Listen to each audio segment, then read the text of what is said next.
Bueno, muy bien. Seguimos en CX30 Radio Nacional, 11:30 AM por aire, radionacional.com.uy para el mundo por internet. También salimos en nuestro Facebook, en donde estamos, hacia el mundo, Twitter, @ en donde estamos, Instagram, en donde estamos Uru, y nuestro canal YouTube, Mirá en dónde estamos. En nuestro canal podés ver todas estas notas que están grabadas, filmadas, por supuesto, y grabadas, y las subimos editadas una a una, por separado, en nuestro canal YouTube. Mirá en dónde estamos. Podés ingresar ahí, te suscribís a nuestro canal y tenés toda la grilla de las notas que vamos haciendo con nuestros columnistas, con especialistas, respecto a distintos temas. También te podés comunicar al 093-829-272, 093-829-272. Saludamos a Manuel Geraldo, que nos envía mensajes muy interesantes, a Adolfo González también, a Gustavo, a Gabriel, a Horacio. Saludamos a Nora, también a Rubén del Priori Tocayo, que me envía mensajes. Se pueden comunicar, enviar mensajes respecto a lo que estamos conversando, se comparte por supuesto que en redes, los que puedo los comparto. Ustedes bien saben que son programas los de lunes a miércoles de 1 hora, se van rapidísimo, tratamos de nutrirlos de conceptos, de contenidos, de información, de análisis, no sé si podemos todos juntos, pero por lo menos de cierta información, de análisis, de algún punto de vista que aporte algo respecto al país en el que estamos viviendo, que tiene muchas cosas por arreglar, muchísimas cosas por arreglar. Estamos aguardando la presencia del diputado Gabriel Gianoli. Vamos a ver si se puede establecer contacto con él. Esperemos que así sea. Habíamos quedado con él en conversar en este día martes. Pero, ¿sabés qué? Voy a ir a este tema, si vemos que no podemos establecer contacto con Gabriel. Ayer miraba un video del abogado y además economista y doctor en filosofía, Axel Kaiser, chileno. Obviamente él tiene un perfil liberal en su teoría de pensamiento, y hace muchos años que viene advirtiendo, junto a otras personalidades del mundo del pensamiento libre, que hay una hegemonía cultural que ya está entre nosotros y hace muchos años. Esa hegemonía cultural proviene de la teoría revolucionaria de un periodista italiano que se llamó Antonio Gramsci, teórico marxista importantísimo respecto a lo que significa la evolución de esa revolución, o si vos querés, yo tomando la frase de Antonio Escotado, de ese éxito del fracaso, que es la hegemonía cultural marxista y el sistema marxista, que pasa a ser sistema marxista-leninista en la Unión Soviética, y que hoy tiene ese, digamos, marco teórico del marxismo gramsciano, que es la revolución cultural, que es establecer la revolución hacia el socialismo a través de una hegemonía cultural. Por lo tanto, los componentes de análisis de muchas generaciones en nuestros países, acá en América Latina, pero también en el mundo, pero en América Latina predomina el componente de análisis respecto a la vida política, a la vida institucional del país, a la configuración de su economía, predomina el componente de análisis marxista, aunque muchos no se den cuenta, es increíble. Gabriel ya estaba por conectarse con nosotros, que me envía saludos ahí, me pide un momento, a ver si te podés conectar, Gabriel, te recibimos, está aún sin imagen y está sin sonido, pero está a la espera. Bueno, te decía que ese componente marxista es el que se viene instalando hace tiempo, hace décadas, y el análisis de la realidad, una vez que ese componente se instaló desplazando otro tipo de perspectiva o de visión de análisis, entre ellos, por ejemplo, una visión liberal del análisis de las cosas, en materia institucional, en materia política, en materia jurídica, económica, bueno, al ser desplazado otro tipo de análisis, otro tipo de componente crítico, analítico, fue primando este componente, pero no en cualquier lugar, en la universidad, en los sectores profesionales de la población. Y eso irradia rápidamente hacia el sistema político porque lo va permeando. Un sistema político que en parte sabe que está ejerciendo esa hegemonía cultural, inclusive a modo de entrenamiento, de un entrenamiento, si vos querés, dialéctico, retórico, y en ese sentido sabemos que el Frente Amplio y el PICNT están entrenados para esa retórica de la hegemonía cultural gramsciana, que tiene, por supuesto, muchos autores, muchos cultores posteriormente que la van sofisticando al extremo de que se habla del neomarxismo. Pero se ha convertido de parte de otros sectores de la población, inclusive en nuestro sistema político, y que están dentro de la coalición de gobierno, hay componentes de hegemonía marxista que los utilizan de modo acrítico, analizando la realidad del país y del mundo. Pero no solo en el Uruguay, también en Chile. Bueno, estamos viendo Chile en manos de quién cae y en manos de quiénes cae el país hermano, como pasó en Argentina. Y ni que hablar los casos ya paradigmáticos, tristemente paradigmáticos de Venezuela, de Nicaragua y anteriormente de Cuba. Y es a través de este dogma marxista de la lucha de clases que se interpreta la economía, se interpreta la sociedad, se interpreta el derecho, se interpreta el poder político. Es una ideología. Y muchas veces asoma como una teoría científica, pero en verdad es una ideología. Y esa ideología se va encolumnando en los docentes universitarios, en los docentes de secundaria, en los docentes de primaria, y va tomando un protagonismo que la convierte en el imperio cultural del marxismo, ya no la hegemonía. Está imperando ese componente de visión de la realidad. ¿Y de dónde está? ¿Dónde detectamos ese componente? En dos aspectos fundamentales. En el concepto igualitarista de la sociedad como concepto democrático, la igualdad social, y en el concepto distribucionista de la economía, la distribución de las riquezas, la distribución de los recursos. Y se va a insistir en esa distribución de recursos y en esa igualdad social porque el marxismo concibe a la democracia bajo esos conceptos. La democracia marxista que se instaló en los países de Europa del Este y por supuesto en Rusia cuando la Unión Soviética, habían pregonado la igualdad social. Esa igualdad social y esa distribución de riquezas, ¿a dónde lleva? A una economía colectivista, a una economía colectivizada que va a abandonar, va a desplazar, va a avasallar o a sacar la propiedad privada. Y si sacás la propiedad privada, desnaturalizás el desarrollo de cualquiera de nosotros como personas. Lo desnaturalizás. Ya, y desnaturalizás además un componente fundamental, la familia. La familia se desnaturaliza respecto a la familia que conocemos en nuestro país, en nuestro mundo occidental. Eso es lo que está en juego en estos momentos en el país. Eso es lo que está en juego. Si Uruguay va hacia ese modelo hegemónico marxista definitivamente, o vamos a ir rumbo a un modelo que tiene las tradiciones occidentales de una democracia representativa, liberal, que aceptamos con beneplácito la propiedad privada y el desarrollo de la productividad, porque al desarrollar productividad genera fuentes de trabajo, y al generar fuentes de trabajo tenés un incremento de la economía, un desarrollo que es natural y saludable. Y por supuesto tenés que mejorar muchísimo las condiciones de la población. Tiene que educarse para las nuevas tareas que hay que emprender en esta revolución tecnológica y científica de la humanidad. ¿Cómo te va, Gabriel? Gracias por estar con nosotros. Ya pudo conectarse, creo. Bueno, ¿Hay ¿cómo algún están problemita? ustedes? Buenos Bien, ¿y tú, días. Gabriel? Bien, bien. Gracias por Sí, estar. acá estoy.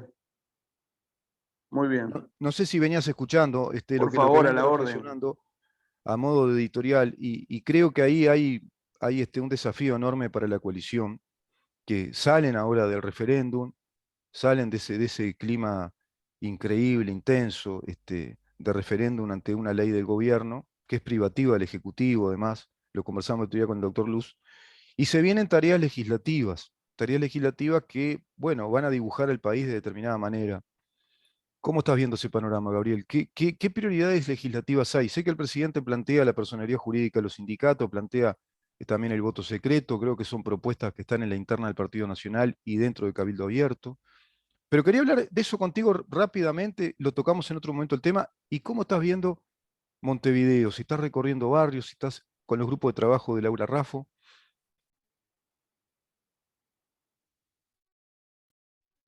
Se volvió a cortar la señal. En realidad, lo que tú comentabas es real. El Frente Amplio, ¿me escuchás? Se escucha bastante mal, Sí, no Gabriel. sé, Se se te va tu corta. imagen. Sí, a ver si, Sí, en todo yo caso, mi imagen la saqué a ver si, saqué la imagen para ver si mejoraba el poder hablar contigo, ahora pero sí. no. A ver, ¿Me estás escuchando ahí ahora se ahora? escucha bien, Ahora sí. sí. Ahora sí. Lo primero que dijiste, obviamente, que la izquierda, el sindicalismo va a seguir buscando por todos los medios que este gobierno no avance, con un único objetivo, que es volver al poder. O sea, en esto hay que decirle a la audiencia que tenemos que hablar claro, no hay otras razones. Exacto. No ha habido un solo argumento de peso, no ha habido. Ujú. Porque aún a esa manifestación de los años 60 que se hizo el 1 de mayo, la termina tirando por el suelo con datos el ministro Mieres, cuando Ujú. habla que Ujú. ha bajado el desempleo. Ujú. Entonces tenemos un sector, este grupo de sindicalistas caviar, que ve las cosas de esa manera, que entiende las cosas de esa manera y que no van a cambiar. Ujú. Punto. Ujú. Esa Sí, es la sí, lógica para volver a gobernar. sí. Esa es la lógica para volver a gobernar. Y bueno, y en ese plano nosotros tenemos que avanzar, porque en definitiva la mayoría nos votó para cumplir con lo que hay que cumplir Ujú. y para que este gobierno demuestre que hay un mojón hasta la llegada del gobierno de Luis Lacalle Pou y luego de él. Porque en definitiva la coalición cada día está más sólida, con un montón de matices. O nosotros no asistíamos a diferencias entre el MPP y el Partido Comunista permanentemente. O no asistíamos a diferencias de Darío Pérez y Semproni y Mier en su momento con el resto de la cúpula del Frente Amplio. O no asistíamos a diferencias del presidente con la bancada, porque Sí. íbamos, tú recordarás que iba el senador García en aquel momento, el senador Besosi y el senador Heber a reunirse con Tabaré Vázquez y con Bonomi y coincidían, por ejemplo, en la permanencia de los antecedentes de los menores. Y cuando iba el proyecto al Parlamento, la propia bancada desautorizaba a Tabaré Vázquez. Sí, sí, Había dos gobiernos, el gobierno de la Torre Ejecutiva y el gobierno dentro del sí. Parlamento. Y nadie O se el proyecto de, enloqueció. ¿te acordás de Mujica, del cumplimiento efectivo de las penas? Incluso era más Exacto. gravoso que este. Exacto. Y nadie se enloqueció ni hizo grandes problemas. Nosotros participamos, el otro día estaba el secretario de la presidencia, estaba nuestro coordinador de bancada y estaba el ministro Mieres en el acto. O sea, nosotros desdramatizamos esa parte de barricada que manejan ellos, que en definitiva el acto terminó demostrando hasta dónde tienen el poder que tienen. Y bueno, para mí un poder relativo.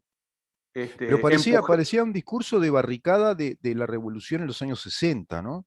En Pero plena Guerra ahí es Fría. donde sí, quizás mi análisis, sin los conocimientos que vos tenés sobre los temas de fondo, del tema, como tú decís, del foro de San Pablo, yo lo más primitivo, en ese lugar es donde ellos se sienten cómodos.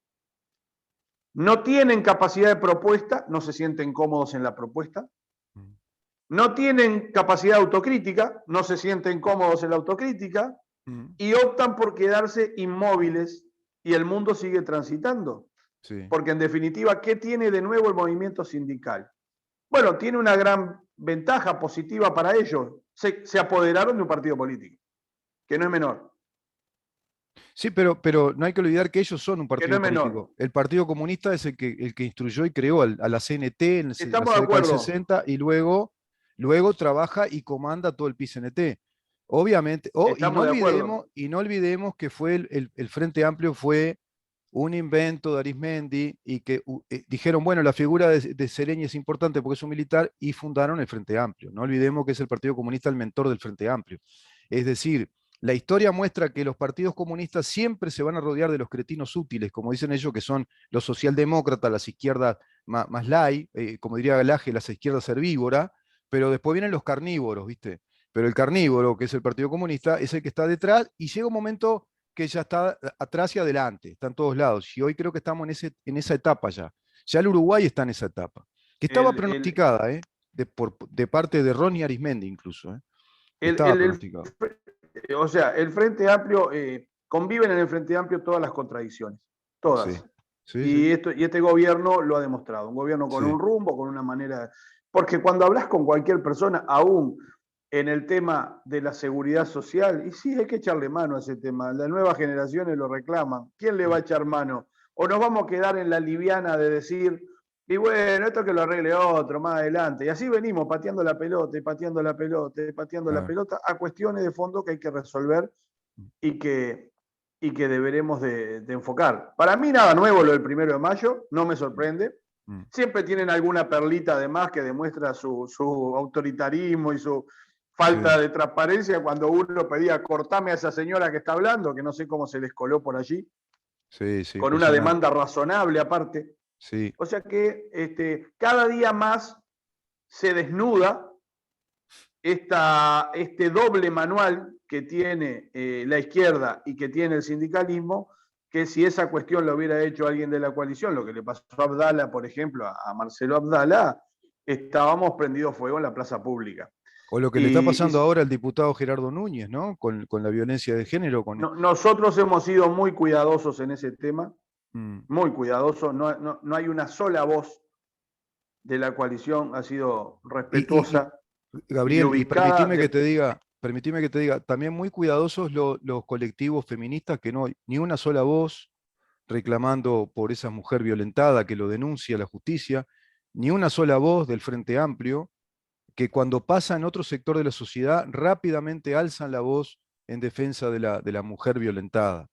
Esa doble vara que tiene el Partido, eso corre por ¿Sabés mi lo que cuenta, el Partido sucede? Comunista de Frente Amplio, ¿no? ¿Sabés lo que sucede?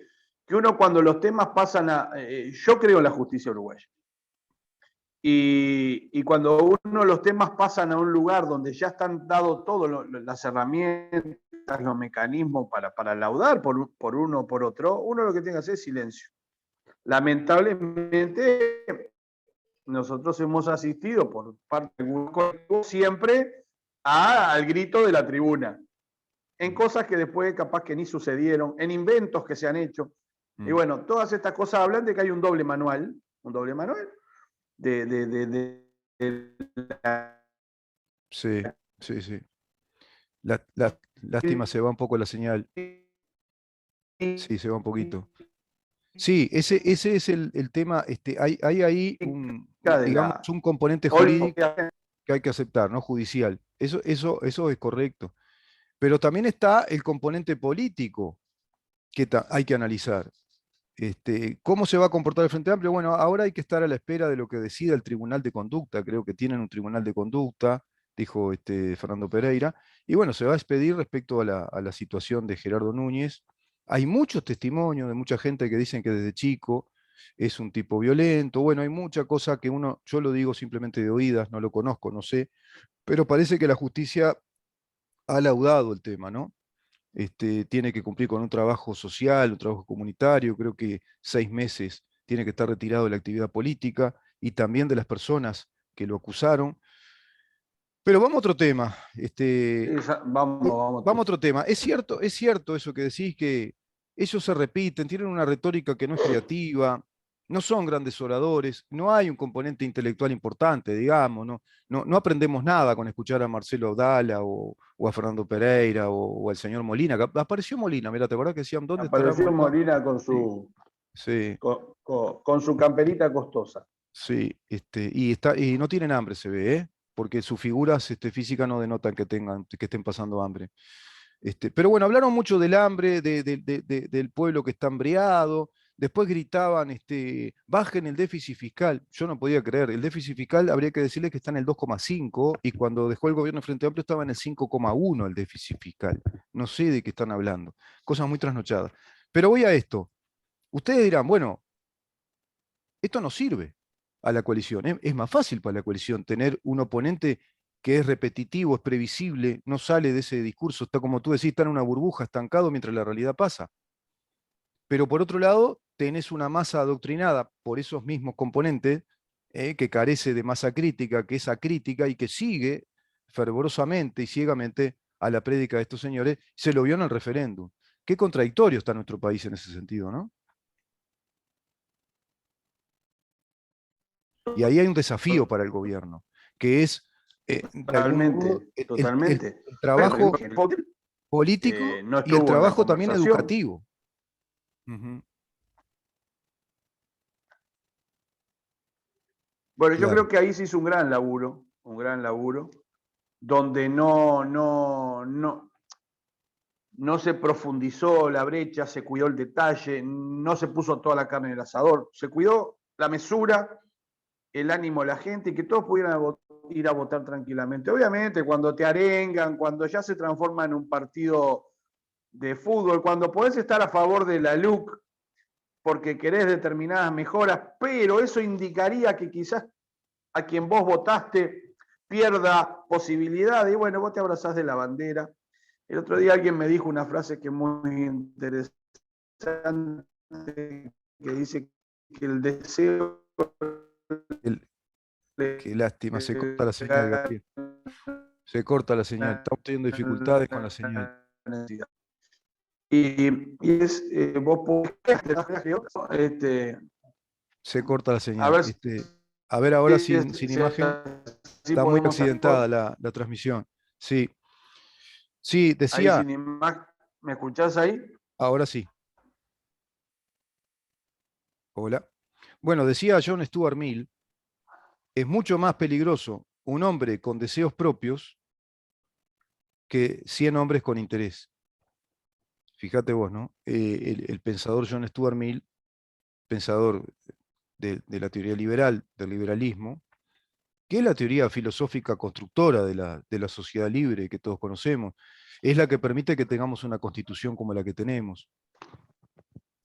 Pero sí es cierto que le falta a, a las nuevas generaciones que pretenden defender este modelo de vida, de propiedad privada, de emprendedores, de alternancia en el poder, de más república, de transparencia de la cosa pública, de la administración pública, de responsabilidad fiscal, bueno, de separación de poderes, del funcionamiento de las garantías judiciales y el debido proceso, cosa que ahora no está funcionando en nuestro país, va a Exactamente. tener que hincarle el diente a profundizar conceptos y vamos a tener que tener más teóricos también que sienten doctrina, que sienten pensamiento para dar elementos de juicio a nuevas generaciones para que interpreten la realidad, la historia, la política, la economía, como yo decía, la sociedad, bajo otra perspectiva. Porque si no, les están dando siempre la misma perspectiva de la igualdad de clase, de la justicia social, de la lucha de clases, perdón, de la justicia y de la distribución.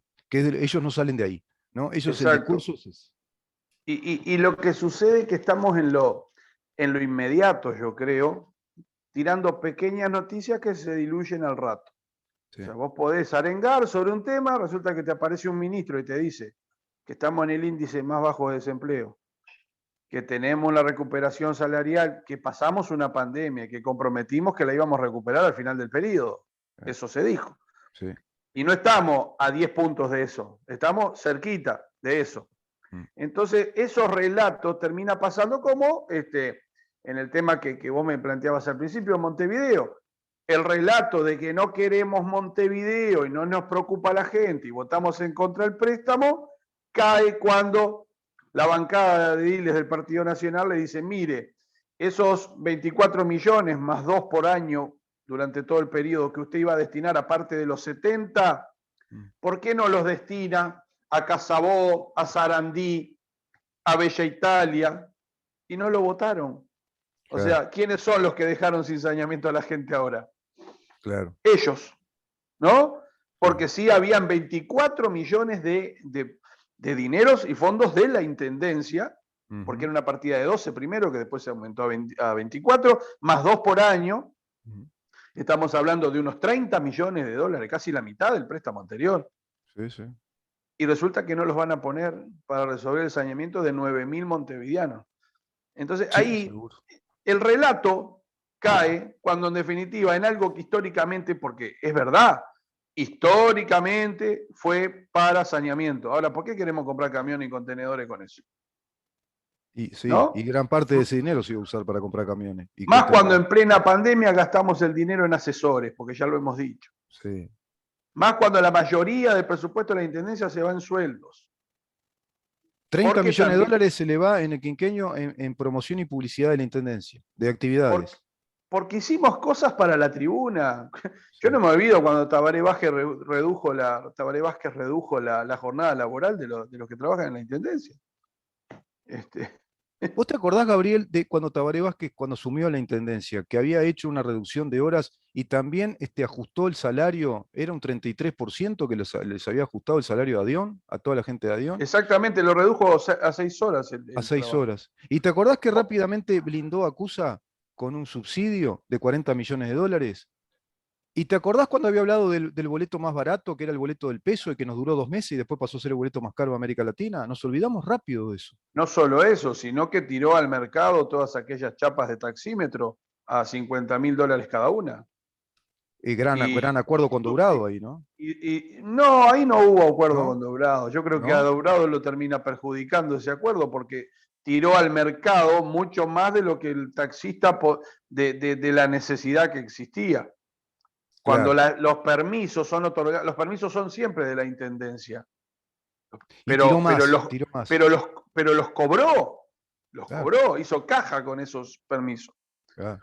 Al igual que el tema de Coptrol, los trolebús, aquello que se deshizo la cooperativa y también. O sea, Ujú. montón de cuestiones que son rápidas, como si la plata fuera de otro. Porque ahí es la realidad. Como No si se el vieron dinero muchas fuera de otro. manifestaciones, ¿no? De Coptrol, de la gente de Coptrol, como se vieron ahora tanta cobertura de gente muy triste porque cerraba Casa de Galicia, que venía fundida, ¿cuánto hace? Hace años que viene fundida Casa de Galicia. Bueno, totalmente. Acá lo que no se entiende es que todos los días, por suerte mucho menos ahora, mucho menos porque se ha reactivado bastante la economía, pero la pandemia también nos lesionó. Todos los Seguro. días cierra una empresa y no tiene dónde ir a patalear el tipo, ¿eh? Tiene que Sí, pagar y sí, quietito. Acá hay algunos privilegiados que han tenido la suerte de que iban, golpeaban la puerta del Estado y el Estado, arbitrariamente, sin razón alguna, sí, terminaba subsidiando. sí. Y si a eso le sumás eh, sindicatos que presionando por una cuestión esencial, yo siempre digo, ¿no? Digo, lo bueno de los sindicatos es que nos ayudaron a todos a ser videntes. Sabemos que en junio y en julio el Río Gas va a parar, Ah, ¿no? claro, sí, mirá, O decir lo sea, mismo que le digo a un amigo. el día que no pare el Río Gas, escúchame, vamos hasta ahí, preguntamos porque algo pasó. Sí, claro, claro. ¿No? Es así. Históricamente han dejado a la gente en el momento más complicado, que es cuando precisa calefaccionar su casa, y los que menos tienen, ¿no? Porque en Sí, definitiva, los sí, que sí, menos sí. tienen, a ellos no les ha preocupado.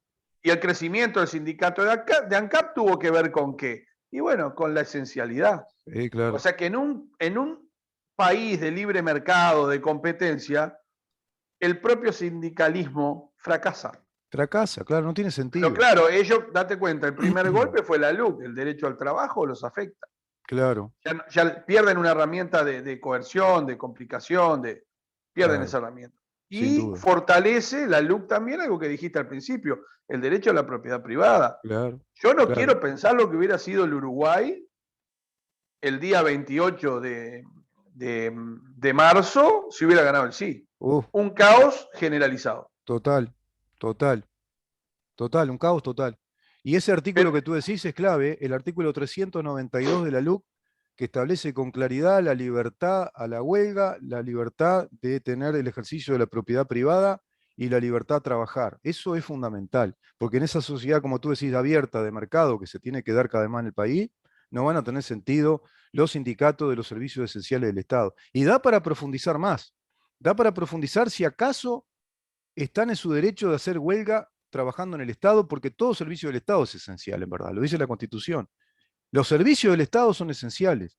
Entonces se dan el lujo depararnos cosas claves, ¿no? Como la banca, cuando paró a Evo, y justo, qué casualidad cuando estaba la temporada turística, que venía una temporada turística después de la pandemia, con tantos problemas que tiene económicos el país, con 2 años sin turismo, sin actividad de la industria turística, renacía la industria turística después de esa pandemia, y justo ahí meten el paro de Evo, ¿viste?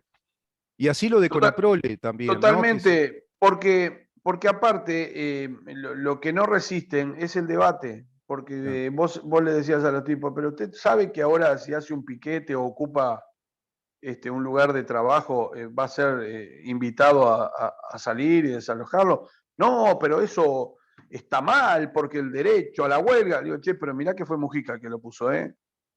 Porque Mujica decía por un decreto que estaba prohibido ocupar las oficinas públicas. Y lo que hizo este gobierno fue decir públicas y privadas.